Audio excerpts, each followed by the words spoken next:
কেমন আছেন সবাই? আপনাদের সকলকে আমার আজকের নতুন রেসিপিতে অনেক অনেক স্বাগত জানাই। আজ বানাচ্ছি দই বড়া। অরহর ডালটা সারা রাত ভিজিয়ে রেখেছিলাম। এবার জলটা ভালো করে ছেঁকে নিয়ে মিক্সার গ্রাইন্ডারে দিয়ে আমি ডালটা ভালো করে স্মুথ করে বেটে নেব। আমি জল দিইনি, যা ভিজিয়ে রেখেছিলাম সেইটা দিয়েই আমি ভালো করে স্মুথ করে বেটে নিয়েছি। এবার আমি ডালের ব্যাটারটার মধ্যে একটু নুন দিয়ে একই ডাইরেকশানে 2 মিনিট মতো ভালো করে ফেটিয়ে নিচ্ছি। এবার আমি দেখে নিচ্ছি এটা পারফেক্ট হয়েছে কিনা। একটা জলের মধ্যে একটুখানি দিয়ে যদি এটা উপরে ভেসে ওঠে তার মানে এটা পারফেক্ট হয়েছে।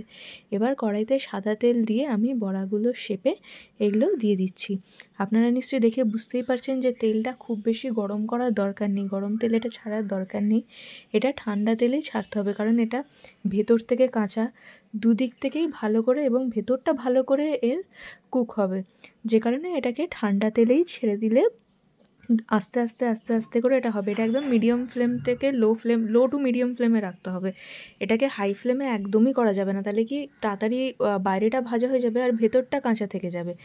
যে কারণে আমি দেখছি আমার একটা সাইড ভাজা হয়ে গেছে। এবার আমি আস্তে করে পাল্টে দিচ্ছি আর বড়টা ছেড়ে দিয়ে একটু চামচিতে করে তেল ওর উপরে আমি সমানে দিচ্ছিলাম, যাতে উপরের দিকটা কাঁচা কাঁচা না থাকে।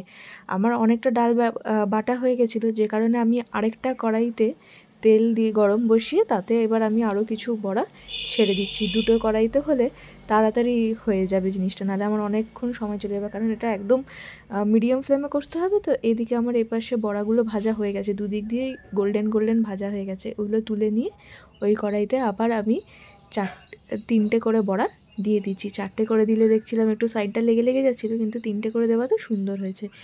এই ফ্ল্যাট কড়াইটাতে ভাজাতে আমার বেশি সুন্দর হয়েছে। ফ্রাই প্যানে আমি একটু একটু করে তেল ওতে আমি দিয়ে দিচ্ছি, এটাও সুন্দর হচ্ছে। 3টে দিয়ে দেখুন খুব সুন্দর এটা ফুলে উঠেছে।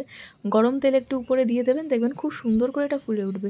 এখানেও আমার একটা সাইড ভাজা হয়ে গেছে। যেই একটা সাইড ভাজা হয়ে যাচ্ছে আমি একটা খুন্তি আর চামচের সাহায্যে আমি বড়াগুলো একটু একটু করে পাল্টে দিচ্ছি, যাতে আরেকটা সাইডও ভালো করে ভাজা হয়ে যায় আর ভেতরটাও খুব সুন্দর কুক হয়ে যায়। এখানে আমার বড়াগুলো ভাজা হয়ে গেছে। তুলে নিয়ে আবার আমি 2টো বড়া এতে ভাজতে দিয়ে দিচ্ছি, কারণ যত বড়া ভাজা হচ্ছে তেলটা একটু তো কমে আসছে, ওই জন্য 2-3টে করে দিয়ে দিচ্ছি। এখানে আমার বড়াগুলো খুব সুন্দর ভাজা হয়ে গেছে। এগুলো এবার আমি একটা বাটিতে তুলে নিচ্ছি, দিয়ে এই বড়াগুলো এবার পাল্টে দিচ্ছি।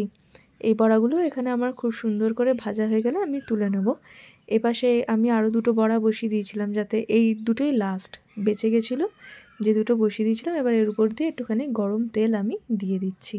সব কটা বড়া ভাজা হয়ে গেছে। এবার আমি একটু গরম জলে নুন আগেই বসিয়ে দিয়েছিলাম, নুন আর হিং দিয়ে দিয়েছিলাম।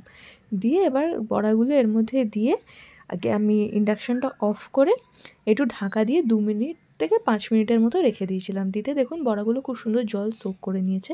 এবার আমি 2টো হাতের সাহায্যে চেপে চেপে বড়া থেকে জলগুলো বার করে দিয়ে এই দইটার মধ্যে আমি খালি নুন আর চিনি, গুঁড়ো করে চিনি দিয়ে আর জল দিয়ে ভালো করে গ্রাইন্ডারের দইটাকে আমি ব্লেন্ড করে নিয়েছিলাম। করে এই দইটার মধ্যে বড়াটাকে ভিজিয়ে সারা রাত আমি ফ্রিজে দিয়ে দিয়েছিলাম, তাহলে কি দইটা ভেতরে বড়ার ভেতরে সোক করে যাবে, খুব টেস্টি হবে। এবার এপাশে বানিয়ে নিচ্ছি গ্রিন চাটনি। পুদিনা পাতা, ধনে পাতা, কাঁচা লঙ্কা, আদা আর অল্প পরিমাণ জল দিয়ে একদম মিহি পেস্ট করে নিচ্ছি। আর এই দইটা আমি ছাঁকনিতে বেশ 3-4 ঘন্টার জন্য বসিয়ে দিয়েছিলাম, তো এর জল একদম ছিল না। এবার ওতে আমি 1 চামচ করে দইয়ের মধ্যে চাটনিটা দিয়ে একটু ভালো করে চিনি গুঁড়ো দিয়ে আবার একটুখানি চাট মশলা, বিট নুন দিয়ে ভালো করে ফেটিয়ে নিলে ওটা আমার গ্রিন চাটনি তৈরি হয়ে যাচ্ছে। এইদিকে আমি তেঁতুলটা ভালো করে ভিজিয়ে রেখেছিলাম, চটকে নিয়ে ওর বিচিগুলো ফেলে মিক্সিতে ব্লেন্ড করে নিয়েছি। দিয়ে কড়াইতে দিয়ে তাতে আমি গুড় দিয়েছি। তা আপনারা শুকনো লঙ্কা তেল ফোড়ন দিয়েও করতে পারেন, কিন্তু তাছাড়াও ভালো হয়। একটু যখন ফুটে এসছে তো আমি ভাজা মশলা মানে রোস্টেড জিরে আর শুকনো লঙ্কা ভেজে ভালো করে গুঁড়ো করে ওর মধ্যে দিয়ে দিয়েছিলাম। সুন্দর গাঢ় হয়ে যাওয়াতে এটা নামিয়ে নিলেই এটা তৈরি হয়ে যাবে। এবার পরের দিন সকালে আমি একটা বাটিতে ভালো করে দই, আরও বেশ কিছুটা পরিমাণ টক দই ফেটিয়ে তাতে নুন চিনি দিয়ে এবার বড়াগুলো আমি থালাতে নিয়ে নিচ্ছি।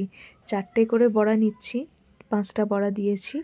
দিয়ে ভালো করে উপর থেকে ফেটিয়ে রাখা দই, এই দইটা কিন্তু খুব গাঢ়, এই দইটারও আমি জল ছেঁকে নিয়েছিলাম। ছেঁকে নিয়ে এটাতে নুন আর চিনি ভালো করে মিশিয়ে একটা ডাইরেকশনে অনেকক্ষণ ফেটিয়ে ভালো করে দিয়ে সুন্দর সাজিয়ে পরিবেশন করুন। দই বড়া রেডি।